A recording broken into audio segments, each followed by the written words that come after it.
Elias. But me pa, me abre pa. You for better na me penokre. I still know my baby son me penokre woman because me person me guy and thing better say. And to no crib you was no so to me catch him sia. O guy. Oh, me say me guy be. Me guy say oba be say Lex me ka ho bia na. And I'm say guy be. E ho no hwem ho. Me say me guy say oba be say Lex me ka ho bi. And to me mo say me guy back me nka ho. Hwe no amo me din me nka ho. O guy back. Hwe na ma mo di. Ndieti no no ni bia. And wa be. And what nka. De ye ko so bia wate. Wo so oba be say me ka ho a. What in way?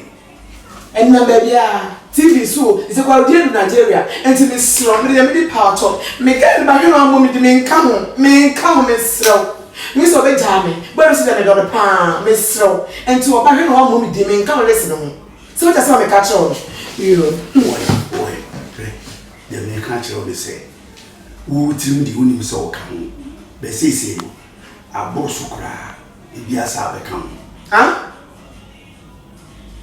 what's it why shock my water e bi sa be ni si bia be kan Riam 7 na be kan nti sisi de be ne say me wo ba me ka chen say me yi 7 kura fitu ohun 7 re kwa obesa on so be kwa akọ ye ama akotena social media ombo tiki TV pe ombo ya ombo kun be bia trend ko nti se de me problem no sisi TV no me koda sa TV ni subi me koda guest TV why no ho na me koda yo nti guest no e bia be kan nti me yiwo afi nti oba na ka chele se sisi no se man kai yi me 2499 I feel like I see nti said now abeka ho na asaye for 525 7 no eno dia me nka ma nti me nka ho na ma ka cho oba be no amo me di me nka ho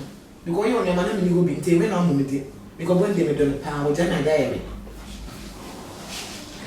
say na very back man zan ko obedi very back me baby wa we nyina chine nson osunya future be di pa je be na head you oh say the bia because say we say we that's my favorite yeah I love you yes